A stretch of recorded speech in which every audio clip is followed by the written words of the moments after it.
Oh man, okay. We got a big show for you today. We missed a lot. Foldable iPhone, AirTags, iPhone 13. We have a lot to cover. Welcome to Season 9. Yo, what's going on, guys? Welcome back to Front Page Tech, FPT, Fabpata, the show that gives you all latest tech news from one geek that is me to another that is you. I'm here with a brand new haircut. Season 9 is upon us, boys. This is it. This is the new look and feel of the show for like the next 12 months. I have put so much work, so many hours into what you see right now. So let us know what you think down in the comments below. But while I was doing that, someone just pooped. The tech news gods just pooped news upon us that I missed. So we got to cover it all. It's like this show is full of new news and recap news. There's a lot. Okay, that's a lot. So let's start that. Okay, like I said, there is a lot to cover today. So there's no room for any funny business, all right? Today's episode is just pure, unadulterated journalism.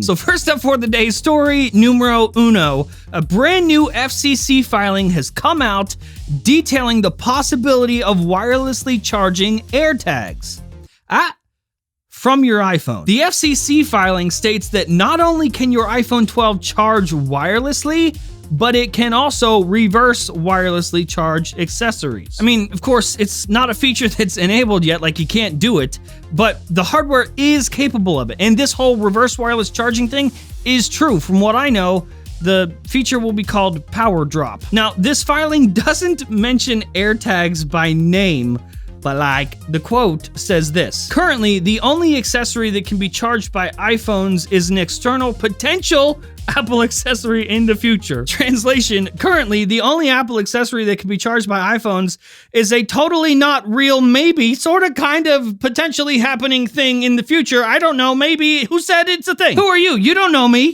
Right? Okay, I'm sorry. I forgot. Pure, unadulterated journalisming. No funny business. Now, I don't know. You tell me. What does this quote sound like it could possibly be to you? AirTags. The script just says cough. I don't know what all those noises were about. You'll remember that I've been leaking AirTags for months. I leaked the final design back in September of 2020, and just a couple weeks ago, I gave you an official animation video from Apple. And the metal plate thing on the back here does look like it could support the theory of wirelessly charging to the back of your iPhone. But I have heard of two prototypes for AirTags, one that wirelessly charges and the other one where the battery is just replaceable. But I don't know, it sure does look like, especially with a metal plate like this on the back, that these things could wirelessly charge with something like MagSafe. It does look a lot like a thing that we know of that is already out. My only thing is, and I've told you guys this before, I was told from sources that AirTags are about the size of a bottle cap, and the MagSafe magnets on the back of your iPhone 12 are, well, a little bit bigger than a bottle cap. I guess it could work, but like, here's MagSafe and here's a bottle cap. They are not, they're not the same size. But then again, we have heard rumors of a small AirTag and a big AirTag. AirTag small, AirTag big. I do think, however, that it could be an extremely convenient way to charge those little f***s. In fact, I think we should just open up reverse wireless charging on iPhone to everything, not just AirTags, but literally anything that can wirelessly charge. And instead of calling it Power Drop, we'll just call it something like AirPower. Okay. All right, so this is probably weird placement to put this just kind of in the middle of the show because we still have to talk about the foldable iPhone situation, but first, let's talk about iPhone 13. A month ago, I reported on an episode of Front Page Tech that Apple was currently testing two prototypes for iPhone 13 that have Touch ID sensors under the display panel. I mean, in terms of marketing, this totally works out super well for Apple.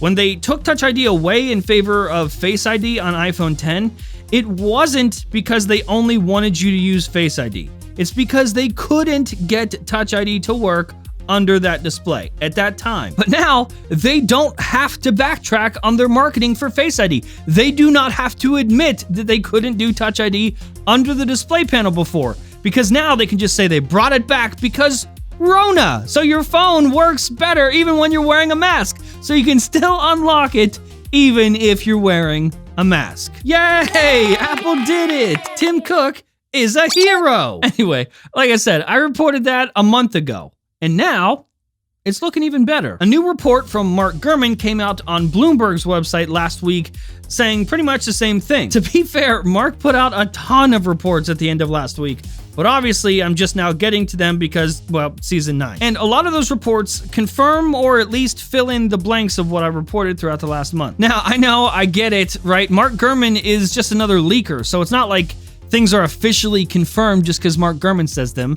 I mean, it's not like Apple officially came out and confirmed any of these things themselves. But what I'm saying is, if Mark is saying the same thing that I'm saying, if we're both saying the same thing, pretty good chance that it's happening. So yeah, he is also claiming that under-display Touch ID is in testing for iPhone 13. And from what I've been told, for the most part, under-display Touch ID has passed and will most likely make its way into final units. But there's another interesting point that Mark mentions in here, saying that the updates to iPhone 13 are more like updates or refinements that you would see in an S-type year. Which is interesting because early last week, I alluded to that exact same thing in a reply tweet to Sam from iUpdate. As far as I know, at least from what I've been told, the only major updates coming to the next iPhone are like smaller notch, 120 hertz, and in-display Touch ID. So yeah, a couple weeks ago I was told that it was probably going to be called the iPhone 12s, but that's not all. I was also told that we probably won't ever get an iPhone 13. I don't know if you know this, but elsewhere, 13, the number 13, has a bunch of negative connotations along with it. Like it's bad luck. So it probably is iPhone 12s, and there won't be an iPhone 13, but calling it iPhone 13 helps in the news headlines because it clearly separates it from the iPhone 12 and makes it obvious that we're talking about the next iPhone. So no matter how many times you see or hear me say iPhone 13, just know it probably ain't that, okay? All right. Next, we're going to talk about foldable iPhone, but first, let's pay some bills, okay? Let's pay the bills. Listen, this is a tech show. You're watching a tech show.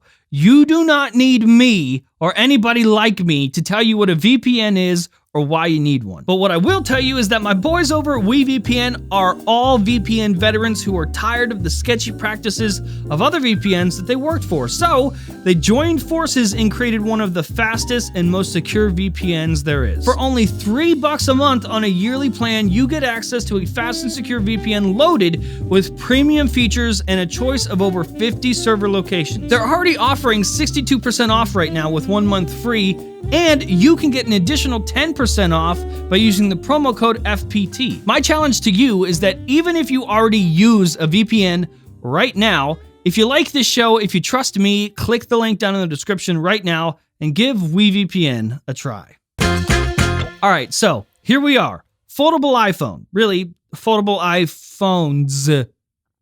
Multiple. During the last month, I have put out a bunch of reports about the foldable iPhone, mainly saying that there are two main prototypes for foldable iPhone. There's a bigger one with a similar form factor to something like the Galaxy Z Fold, and we've sort of known about that for a while, but a couple weeks ago, I broke the story that there's also a super secret clamshell style foldable like the Galaxy Z Flip in the works over at Apple. Well, there's good news here too, because that also has been backed up a bit. Mark Gurman also detailed plans on the foldable iPhone situation, even mentioning a foldable iPhone that unfolds in a similar form factor to the 6.7-inch iPhone 12 Pro Max, which would mean it's the exact clamshell style foldable I was telling you about. This is good news. This is great news for you if you are somebody that's interested and looking forward to this stuff. Again, it's great news if I say something and Mark says something and it's both the same thing.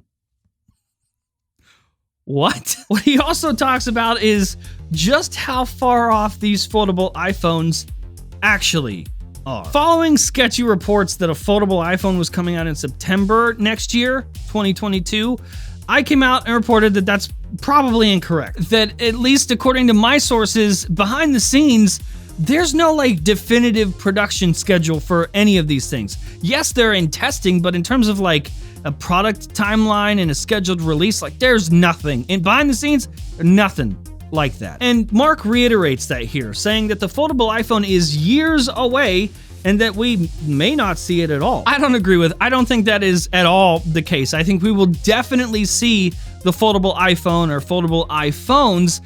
I just don't think it's gonna happen nearly as early as these other rumors were claiming, like 2022. In fact, at least from what I know, a release in 2022 sounds completely impossible to me. So there's that.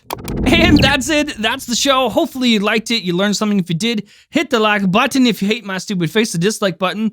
That works too. Let us know what you think about the look, the feel of Season 9, and I will see you guys in a couple days.